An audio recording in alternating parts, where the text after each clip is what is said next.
मुंबई के बोरीवली में दुकान में लगी आग, लाखों का सामान जलकर खाक हो गया। फायर ब्रिगेड की मदद से आग पर काबू पाया गया। पंजाब के लुधियाना में शोरूम में लगी भीषण आग, सूचना के बाद मौके पर पहुंची फायर ब्रिगेड की 2 गाड़ियां। आग पर पाया गया काबू। शॉर्ट सर्किट की वजह से आग लगने की आशंका, लाखों का हुआ है नुकसान। तेलंगाना में 37 नक्सलियों ने किया आत्मसमर्पण। सरेंडर करने वाले नक्सलियों में 3 स्टेट में कमेटी मेंबर भी शामिल हैं। मुख्य धारा में लौटने के लिए प्रोत्साहन राशि और पुनर्वास की भी योजना। आंध्र प्रदेश के नंदयाल जिले में दर्दनाक हादसा, 2 वाहनों की टक्कर में 2 लोगों की मौत हो गई, 16 लोग घायल। पुलिस ने घायल लोगों को अस्पताल पहुंचाया। उत्तराखंड के नैनीताल में शिप्रा नदी में गिरी कार, हादसे में 3 कार सवारों की मौत हो गई, एक की हालत गंभीर है। अल्मोड़ा से हल्द्वानी जा रही थी ये कार, घायलों को पहुंचाया गया अस्पताल। G20 के मंच से पीएम मोदी ने दुनिया को क्या दिया है संदेश, आतंकवाद को लेकर पीएम ने क्या कहा, किसने उठाया रशिया यूक्रेन का मुद्दा। 9 सेकंड न्यूज में आपको दिखा देते हैं G20 समिट की बड़ी खबर। प्रधानमंत्री नरेंद्र मोदी के साउथ अफ्रीका दौरे का आज अंतिम दिन है। G20 शिखर सम्मेलन में आज भारत, ब्राजील, दक्षिण अफ्रीका के नेताओं की बैठक में शामिल होंगे। दोपहर 12:30 बजे IBS नेताओं की भी बैठक होगी। जोहान्सबर्ग में दोपहर 1:30 बजे से शाम 4:30 बजे तक होगा G20 बैठक का तीसरा सत्र। शाम 5:30 बजे से शाम 7:30 बजे तक द्विपक्षीय बैठकों का कार्यक्रम चलेगा। देर रात दिल्ली के लिए प्रस्थान करेंगे प्रधानमंत्री नरेंद्र मोदी। G20 शिखर सम्मेलन के दूसरे सत्र में पीएम मोदी का संबोधन होगा। पीएम मोदी ने वैश्विक मंच पर दिया वसुधैव कुटुंबकम का संदेश, 1 अर्थ 1 फैमिली 1 फ्यूचर पर उनका जोर रहा। पीएम मोदी ने भारत की तरफ से समिट में रखे कई बड़े प्रस्ताव, कहा कि प्राकृतिक आपदा मानवता के लिए बहुत बड़ी चुनौती है। इस साल प्राकृतिक आपदा ने दुनिया की बहुत बड़ी आबादी को प्रभावित किया है। वैश्विक साझेदारी को मजबूत करने पर भी जोर दिया। शिखर सम्मेलन में पीएम मोदी ने रखा G20 open satellite data partnership का सुझाव। पीएम ने कहा कि भारत का मानना है स्पेस टेक्नोलॉजी से पूरी मानवता को फायदा होगा। पीएम नरेंद्र मोदी ने दिया G20 global health care response team बनाने का प्रस्ताव। इमरजेंसी के समय तेजी से रिस्पांस में मिलेगी मदद, कहा कि मिलकर काम करने से होंगे और मजबूत। पीएम का आतंकवाद के खिलाफ बड़ा प्रहार, कहा कि आतंकवाद, महामारी और आर्थिक अस्थिरता से लड़ाई में एकजुटता ही हथियार है। आतंकवाद और ड्रग्स तस्करी के नेक्सस के खिलाफ वैश्विक अभियान शुरू करने का भी सुझाव दिया। आतंकवाद पर भारत के जीरो टॉलरेंस नीति को मिला दुनिया का भी समर्थन। G20 शिखर सम्मेलन में शामिल नेताओं ने कहा कि सभी तरह के आतंकवाद की कड़ी निंदा करते हैं। अमेरिका की अड़चन के बावजूद घोषणा पत्र सर्वसम्मति से स्वीकार।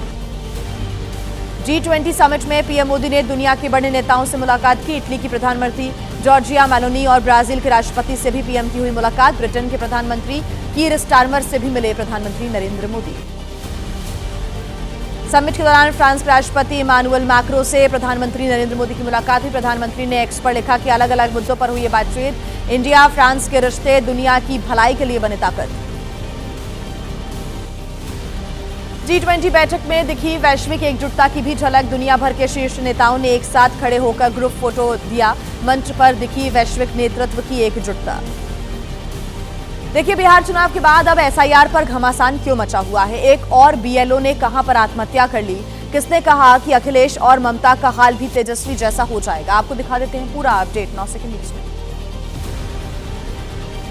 पश्चिम बंगाल में फांसी से लटकता हुआ मिला महिला BLO का शव। सुसाइड नोट में चुनाव आयोग को ठहराया जिम्मेदार, कहा कि मैं किसी पार्टी की समर्थक नहीं, काम का अमानवीय दबाव अब और बर्दाश्त नहीं कर सकती।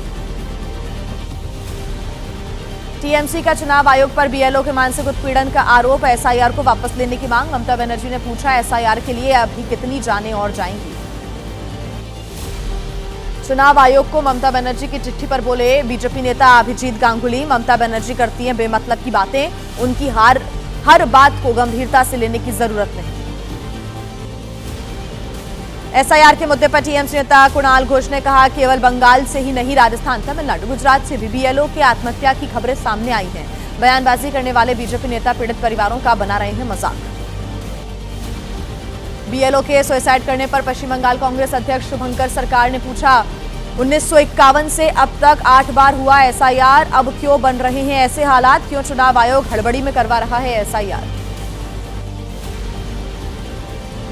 BLO की मौतों पर कांग्रेस ने बताया इसको कहा है कि बीएलओ की जान का दुश्मन बन गया है एसआईआर। कुछ जगहों पर टारगेट पूरा नहीं होने पर धमकी दी गई है तो कहीं वर्कलोड बढ़ने की वजह से बीएलओ ने जान दी।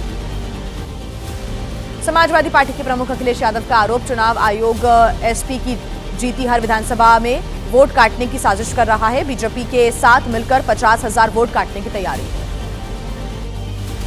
अखिलेश के बयान पर बीजेपी नेता गौरव वल्लभ का निशाना, कहा कि 6 महीने पहले यही बात तेजस्वी ने कही तो 25 सीटें आई, अब ममता और अखिलेश को मिलेंगी 25 से भी कम सीटें। अखिलेश के बयान पर आरएलडी नेता मलूक नागर ने कहा कि अगर 50,000 वोट काटे तो चुनाव आयोग से करें सवाल, जाएं सुप्रीम कोर्ट, केवल पूछने के लिए नहीं होना चाहिए सवाल। यूपी के सीएम योगी आदित्यनाथ का घुसपैठियों के खिलाफ सख्त कार्रवाई का आदेश, कहा कि नहीं बर्दाश्त की जाएगी किस तरह की अवैध गतिविधि, हर जिले में बनाए जाएं डिटेंशन सेंटर। घुसपैठियों से जुड़े आदेश पर बोले कांग्रेस प्रवक्ता सुरेंद्र राजपूत, चुनाव नजदीक आ रहा है तो योगी आदित्यनाथ को भी घुसपैठिए याद आने लगे। घुसपैठियों के लिए समाजवादी पार्टी ने केंद्रीय गृह मंत्री अमित शाह को जिम्मेदार बताया। एसपी नेता उदयवीर ने कहा कि सीएम योगी मान रहे हैं कि घुसपैठ नहीं रोक पाई केंद्र की सरकार।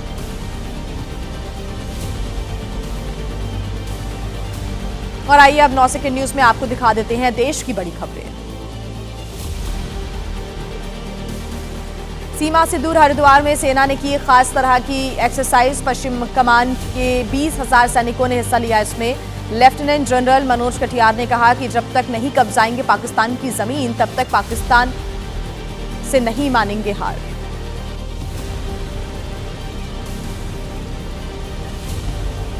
गुजरात में ड्रग्स और टेरर कनेक्शन को लेकर पुलिस की छापेमारी, संदिग्धों के ठिकानों पर दी जा रही है दबिश। दिल्ली ब्लास्ट के बाद हाई अलर्ट पर है सुरक्षा एजेंसियां।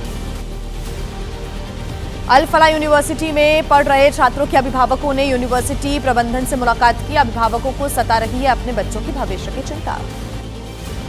आतंकी घटना के बाद फरीदाबाद में पुलिस की तरफ से चलाया जा रहा है वेरिफिकेशन अभियान, बड़े पैमाने पर वेरिफिकेशन ड्राइव चला रही है पुलिस। और देखिए, सरकार के तमाम प्रयासों के बाद दिल्ली एनसीआर में प्रदूषण कम होने का नाम नहीं ले रहा है। आलम ये हो गया है कि लोगों को अब सांस लेने में परेशानी हो रही है। कहां कहां पर प्रदूषण से दिक्कतें लोगों की बढ़ रही हैं, आपको दिखा देते हैं 9 सेकंड न्यूज में।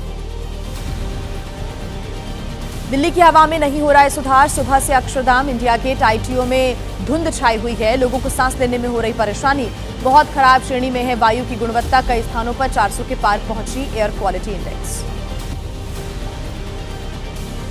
आज भी साफ नहीं है दिल्ली एनसीआर की हवा, आसमान में छाई जहरीले धुएं की चादर, दमघोटू हवा की वजह से लोगों को सांस लेने में हो रही परेशानी। जहरीली हवा की वजह से बेहाल हुए दिल्ली एनसीआर के लोग। दिल्ली में सरकारी कर्मचारियों को 50% क्षमता के साथ वर्क फ्रॉम होम के निर्देश दिए गए। ग्रैब 3 में लागू होंगे ग्रैब 4 के भी नियम।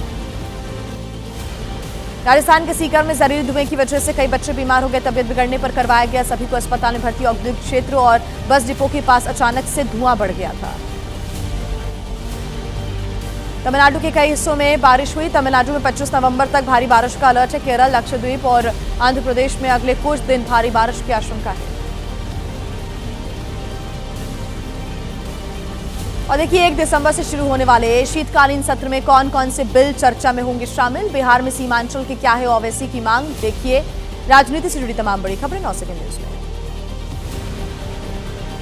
संसद के शीतकालीन सत्र के लिस्ट किए गए 10 विधेयक, असैन्य परमाणु क्षेत्र को निजी कंपनियों के लिए खोलने के प्रावधान वाला विधेयक भी शामिल।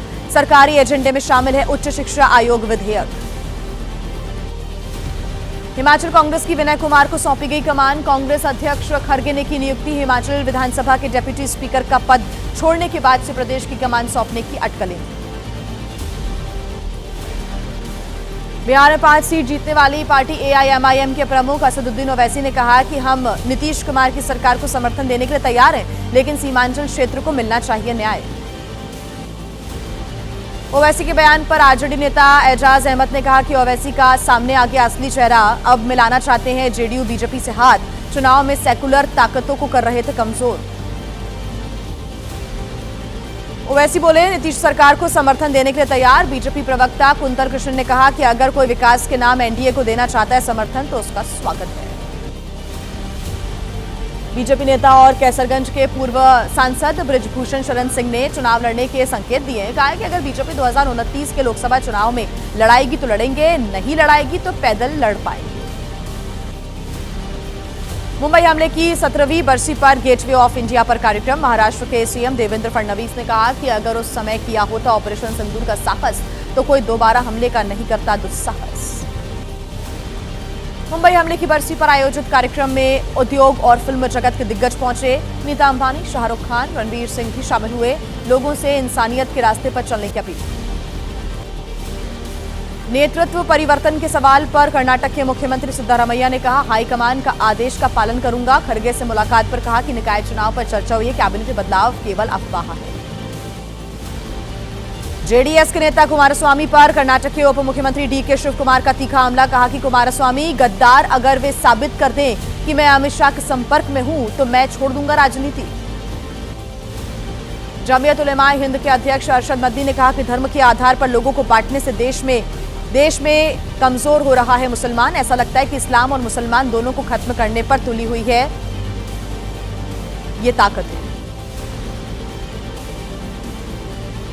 वीएचपी ने मौलाना मदनी पर लगाया आतंकवाद फैलाने की कोशिशों का आरोप। वीएचपी प्रवक्ता विनोद बंसल ने कहा कि इतने बुजुर्ग नेता आतंकियों और उनके अड्डों को बचाने का काम कर रहे हैं।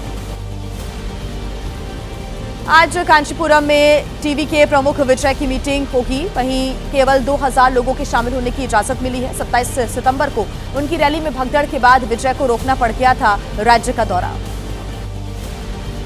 एनसीपी नेता जीशान सिद्दीकी की घटाई गई है सुरक्षा। सरकार ने बाबा सिद्दीकी की हत्या के बाद वाई श्रेणी की सुरक्षा वापस ले ली है। जीशान बोले, उन्हें अपने और परिवार की सुरक्षा को लेकर गंभीर चिंताएं हैं। और अब वक्त है अपराध से जुड़ी खबरों का रुख करने का। जानते हैं कि कहां पर हुई है पुलिस और बदमाशों की मुठभेड़, कहां पर लाखों की डकैती हुई है, जीएसटी में कौन कर रहा है फर्जीवाड़ा। दिखा देते हैं पूरा अपडेट फटाफट। मेरठ के थाना परीक्षितगढ़ इलाके में पुलिस के साथ बदमाशों की मुठभेड़ हो गई। 4 बदमाश गिरफ्तार किए गए। पुलिस की गोली से घायल हुआ एक बदमाश। 1 लाख रुपए कैश और लूट की स्कूटी भी बरामद। मेरठ में 25,000 के इनामी बदमाश के साथ पुलिस की मुठभेड़ हो गई। शौकत नाम के चेन स्नैचर को लगी पुलिस की गोली। शौकत के खिलाफ 50 से अधिक मामले दर्ज। हाल ही में चेन लूट की 2 वारदातों में भी शामिल था। बेंगलुरु में कैश वैन में डकैती का मामला। बेंगलुरु पुलिस ने हैदराबाद से 3 और आरोपियों को अरेस्ट किया। आरोपियों के पास से मिला 53 लाख रुपए कैश से भरा हुआ बैग। राजस्थान के झुंझुनू में ज्वेलर्स की दुकान में चोरी की वारदात। करीब 15 लाख रुपए कीमत की ज्वेलरी चुराकर फरार हो गए चोर। रोडवेज डिपो चौकी से महज 50 मीटर की दूरी पर हुई वारदात। ग्रेटर नोएडा में दबंगों के हौसले बुलंद है। दबंगों ने छात्रों पर की ताबड़तोड़ फायरिंग। कार में लगी कई गोलियां। मामूली कहासुनी के बाद हुआ विवाद। कासना थाना क्षेत्र का है मामला। रामपुर में एक शख्स ने गोली मारकर की अपनी पत्नी की हत्या। वारदात के बाद मकान की छत पर चढ़कर लहराया तमंचा। पुलिस ने काफी मशक्कत के बाद गिरफ्तार किया। पारिवारिक विवाद में हत्या की आशंका। मुरादाबाद में सामने आया जीएसटी में फर्जीवाड़े का मामला। फर्जी बिलों के जरिए सरकार को लगाया जा रहा था जीएसटी का चूना। पुलिस ने 2 लोगों को अरेस्ट किया। 4 से 5 करोड़ रुपए टैक्स चोरी की बात सामने आई है। मध्य प्रदेश के कटनी में सामने आया डिजिटल अरेस्ट का मामला। एक डॉक्टर को करीब 1.5 घंटे तक डिजिटल अरेस्ट में रखा गया। परिजनों की सूझबूझ की वजह से ठगी से बचे डॉक्टर। पुलिस ने मामला दर्ज कर शुरू की जांच। पंजाब के बरनाला में हनी ट्रैप रैकेट का हुआ पर्दाफाश। गैंग की एक महिला समेत 3 आरोपी गिरफ्तार। अश्लील वीडियो बनाकर करते थे ठगी। एक शख्स की शिकायत पर पुलिस ने गिरोह को किया गिरफ्तार। लखनऊ में संदिग्ध परिस्थितियों में युवक की मौत हो गई। सूचना पर पुलिस मौके पर पहुंची। शव कब्जे में लेकर पोस्टमार्टम के लिए भेजा। ठाकुरगंज थाना क्षेत्र का है ये मामला।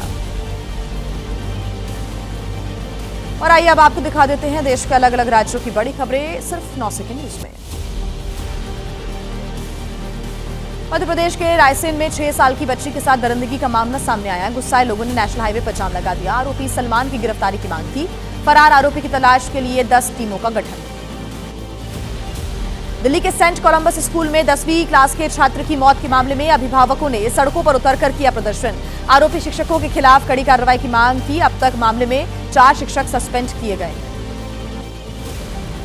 दिल्ली के जवाहरलाल नेहरू विश्वविद्यालय में हंगामा हुआ। सेंट्रल लाइब्रेरी में जमकर हुआ बवाल। छात्रों ने फेस रिकॉग्निशन सिस्टम को उखाड़कर फेंका। हंगामे का वीडियो हुआ वायरल। बिहार के रोहतास में 9 फीट लंबा अजगर देखकर लोगों में हड़कंप मच गया। राहगीरों की जानकारी देने के बाद मौके पर पहुंची पुलिस की टीम। सर्प मित्र की मदद से पकड़ा गया अजगर। रेस्क्यू के बाद जंगल में छोड़ा गया। श्री आनंदपुर साहिब में आज से 25 नवंबर तक श्रद्धा, संस्कृति और इतिहास का अद्भुत संगम देखने को मिलेगा। पंजाब सरकार ने की बड़ी तैयारियां। 24 नवंबर को होगा पंजाब विधानसभा का श्री गुरु तेग बहादुर जी को समर्पित विशेष सत्र।